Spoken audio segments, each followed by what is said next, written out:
All right, hello everyone. We are going to go ahead and get started in the interest of your time, but welcome to our very first Ambassador Briefing of the year. We are so excited to go over some brand new things with you for the year and everything in between. So I'm Stephanie Livingston. I am the Consumer Health Specialist here with the Advocacy team. And you may have heard that we have a brand new Grassroots Advocacy Manager as well. So we're excited to welcome Madeleine Stirling that started in January. And we'll turn it over to her and let her introduce herself a little bit. Hi, everybody. I'm Madeleine. I'm the new Grassroots Advocacy Manager, or the new Julie, if this is not your first Advocacy Briefing rodeo. Julie, by the way, is still at the Advocacy Foundation on the Help and Support team. Here on the slide, you can see some fun facts about me. So I'm really looking forward to meeting and getting to know you guys and working with you all. And I'm also going to try to get my mom signed up as an ambassador, so please wish me luck with that. So here, just as a reminder, is our Advocacy and Access Department team chart here. So you'll see Madeleine's name there on the left side, and there are 10 of us that are spread across the country, so feel free to get in touch with us.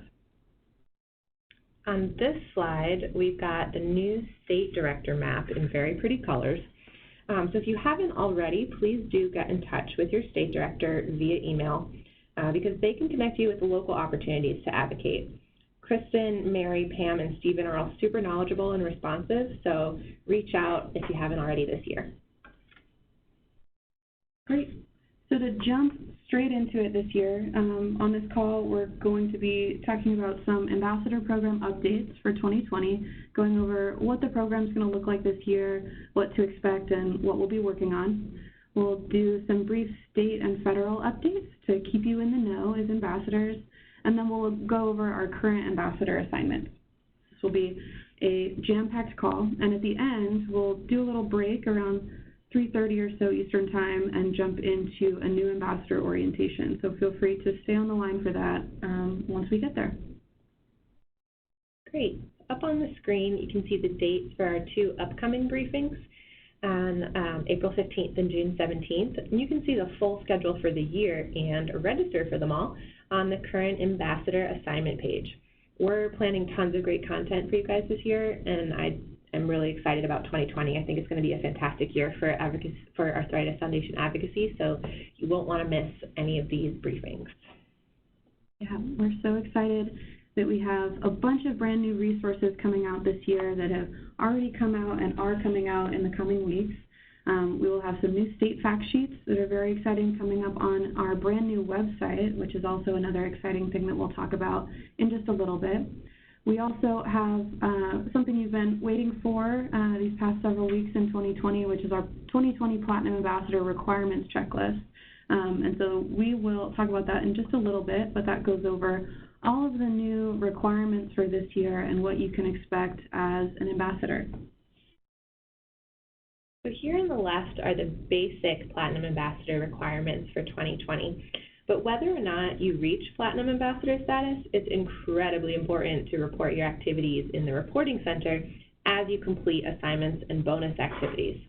Not only does reporting help us to know what works and what doesn't work, it also helps us tailor programming just for you. So please, please, please remember to report. Yeah. We have some exciting new components of the program this year, but to get you up to speed first, we have our Contributing to the Live Yes Arthritis Network portion that sounds completely new to everybody. This is in lieu of the traditional $1,000 fundraising requirement we've had in past years. So instead this year we were asking our ambassadors and platinum ambassadors to help us expand our reach through the Live Yes Arthritis Network. And to put that simply, that is basically just an encouragement to loop in all of your friends and family and your local community to join in on all of the great offerings that the Arthritis Foundation and the Live Yes Arthritis Network have. So in the Platinum Ambassador Requirements Checklist, there is a sub-checklist, one of our favorite things. Yeah. And it includes a list of some ideas for contributing to the Live Yes Arthritis Network. And some of these are recruiting new advocates to take action or share their story in the story bank or participate in the Live Yes Insights Assessment, hosting a Connect group meeting to teach others about Arthritis Foundation advocacy, participating in, creating, or recruiting for your state advocacy committee, and a number of different things. And as with everything else, if you have any fantastic ideas for something else you'd like to do that fits your interest to contribute to the Live Yes Arthritis Network, you are more than welcome to do so. Feel free to reach out to Madeleine, actually, to talk about those, and we will get you all set up with the resources you need. But you'll see that there are point values associated with each of these items. And so instead of $1,000, we are asking you to complete 1,000 points, if that makes sense. So, for example, recruiting a new ambassador, or a new advocate to take action would be worth 10 points per advocate. And so your goal is to add up to 1,000 points. And they have varying point values here, and we're happy to talk through the different options we have here with you offline if you have any more specific questions about it. But you can mix and match these however you would like, and build your own sort of portfolio of advocacy and ambassador work throughout the year. So it's very exciting. So to jump right into state updates, we're excited to have multiple state legislative days that have happened and are happening this year. We've had over 100 advocates that have joined together at their state capitals already this year to share their stories. This is a picture from our Georgia State Legislative Day, so I'd like to shout out Bree Wiggins, who I believe is on the line possibly. And we have a number of upcoming state legislative days and those that are still in planning, but very exciting stuff on the state side. And so I'd like to pass it off to Vincent, our Federal Affairs Director, to talk through our federal updates right now. All right, thanks, Stephanie. Hi, everybody. I thought I'd crash the webinar today for a brief moment to talk a little bit about what's been going on at the start of the year for federal affairs work and policy work on Capitol Hill. So there are really three things I wanted to touch on quickly, and really it's just kind of a rah-rah and cheer moment for all of you because of these issues that continue to see activity in Congress, and we hope we'll see some action and passage at some point this year. The first one that I wanted to mention is surprise medical billing. That's been an issue that has received some renewed attention, especially this week in the House of Representatives. A couple of the key healthcare committees have been considering additional legislation to ban all surprise medical bills. So surprise medical bills, to remind everyone, is when a provider might be involved in your care during either a hospital stay or a procedure, actually turns out to be out of network and is not a participating provider with your insurance carrier. The legislation that is under consideration broadly is designed to hold patients harmless from receiving these surprise medical bills. And so we've been at the forefront of trying to secure a bipartisan solution to this issue over the last few months. To kind of help raise awareness of that, I would encourage all of you to check out the Arthritis Foundation's blog.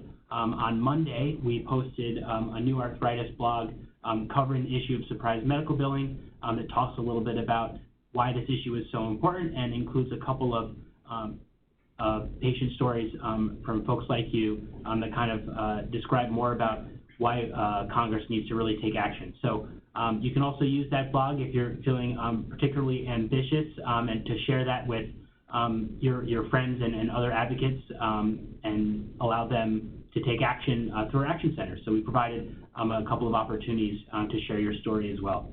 So we're going to keep up the drumbeat with surprise medical billing, and hopefully we'll see some good news as we go through the year.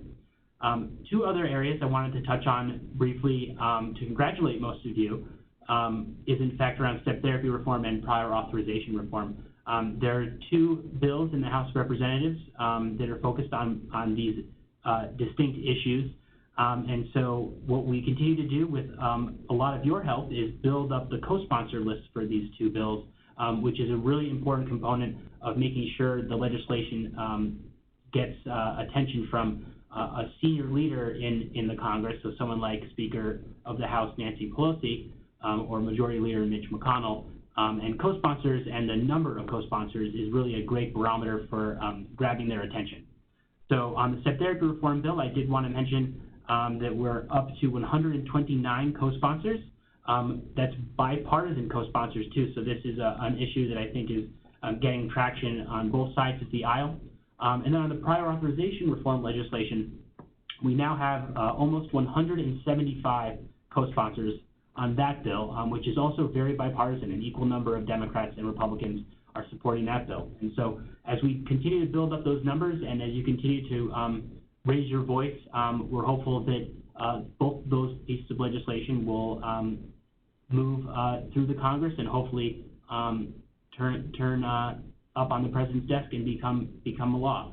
So again, I just want to take this opportunity to really thank all of you as we kick off 2020 for all of your advocacy and continued advocacy as we work to advance these three important priorities through Congress. So with that, I will turn it back over to Madeleine and Stephanie.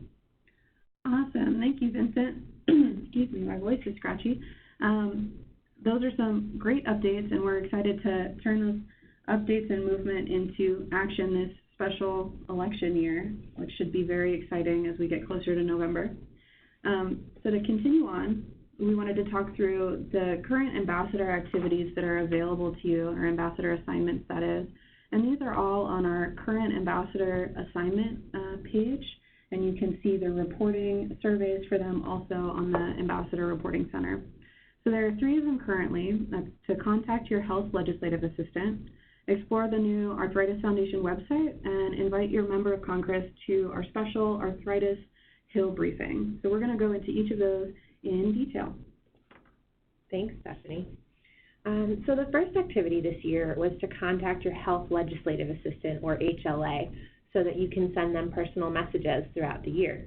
And the assignment guide walks you through exactly how to do that. As Stephanie mentioned, that assignment guide is located on the current assignment page. So your health legislative assistants, some of you probably know, are your go-to contacts in congressional offices. If you're already in touch with them, it's a great time to check in, let them know you'll be reaching out in the future. And if you're not already in touch with them, maybe you have a new member of Congress or you're just getting started as an ambassador, now is also the perfect time, new year, new you type stuff, to reach out and get in contact so that they know they'll be hearing from you throughout the year. Great. Our next one is all around the very exciting, very new, very updated arthritis.org website. And we've been collecting all of your feedback over the past several weeks since it dropped, and we are excited to be continually changing and updating this website to fit our advocate and ambassadors' needs. So we are listening to you, and we're excited to hear what you think about the site and the navigation and all of that fun stuff.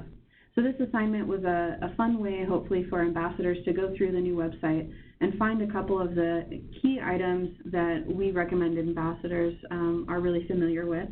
And that's, of course, the Action Center, which you are all, I'm sure, absolute pros at. The second is the 24/7 Arthritis Helpline, and that has an exciting new feature spot on the website that I am not going to give away if you have not done the assignment yet.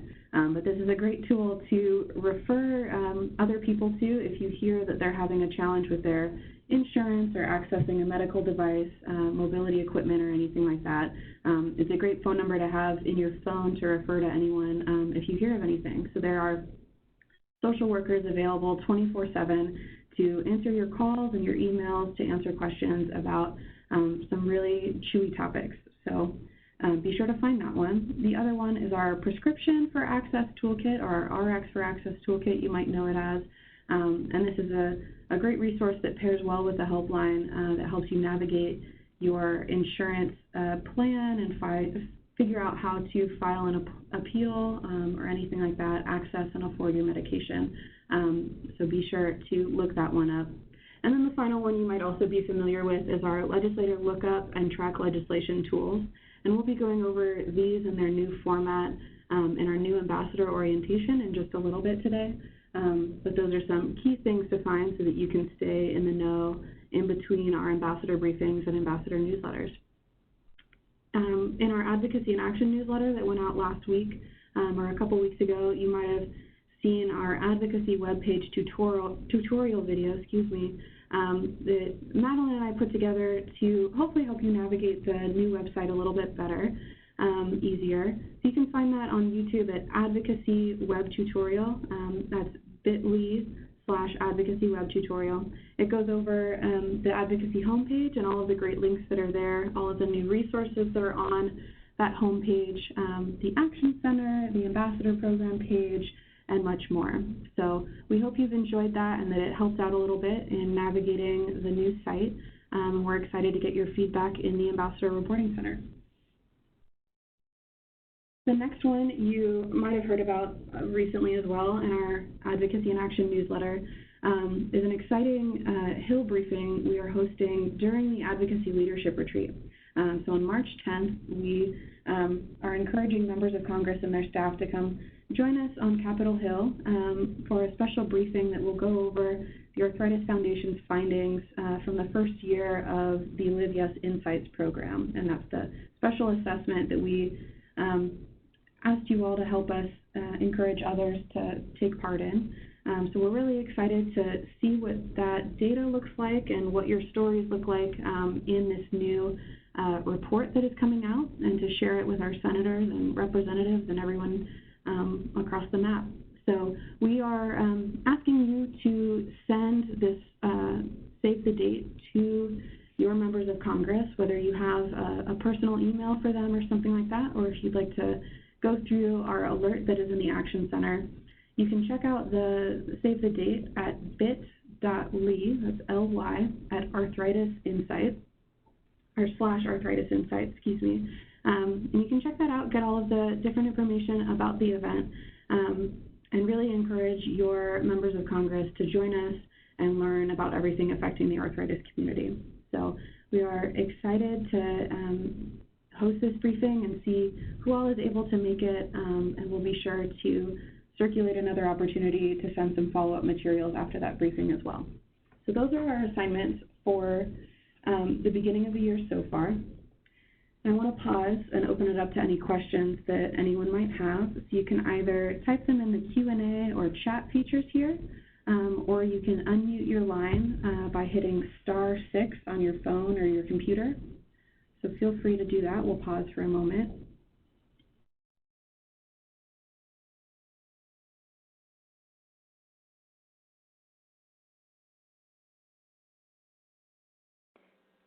Hello? Hello, this is Karen Anderson in California. Hey, Karen. I have a question about the two bills that were mentioned regarding surprise billing and the prior auth and so forth that are actually circulating in Congress. What are the numbers of those so that we can kind of research and find out if our member has signed on to them as a co-sponsor? Sure. So the step therapy reform bill is H.R. 2279, and the prior authorization bill is H.R. 3107. Okay. Can you tell me who are the lead sponsors on the bills at this point? Sure. So the step therapy reform legislation is being led by Brad Wenstrup. He's a Republican in Ohio, and Raul Ruiz, who's a Democrat of California. And on the prior authorization bill, I have to confess, Karen, I don't remember off the top of my head, but we can certainly follow up with you. Okay, thanks. The other thing is, in the follow-up, could in the course of this discussion, there have been a couple of links to websites and so forth, and YouTube, and it was just too fast for me to write it all down. So could there be a follow-up with him, just with a link in writing? Definitely. We'll be sending a recap email by Friday, so you'll have all of this in your inbox too. Perfect. Thank you. As well, and the webinar will be recorded as well. Okay. Yep. So we'll have a YouTube video for you all to check out, and some notes from the call today. Okay, great. Yeah, thank you, Karen. So we have a question: where can we get a copy of the Ambassador Requirements Checklist? And that will be posted to our website shortly after this briefing, and we'll be sure to send it in the recap email that you should expect on Friday. so stay tuned for that. Someone asked, this is my first webinar and I was a few minutes late. Did I miss anything? Yes and no, but we will be sure to follow up with you afterwards to make sure you have all of the information you need, so do not worry. We have another question. In terms of logging bonus activities, is that something that we do all year long or just across the year at different times? And that is really up to you. Our surveys are open throughout the year, and you're welcome to add to it however you'd like. I would definitely recommend keeping a list for yourself, and that's what the Platinum Ambassador Requirements checklist is for too, so that you can keep everything organized in your own brain. But we will have the survey open all year, and you can choose whether you'd like to log them incrementally or if you'd like to submit them all at once in September when we call for those final reports. So thank you, that's a great question. Great. Does anyone else have any other questions? Feel free to pop them in the Q&A or the chat, or press *6 to unmute your line.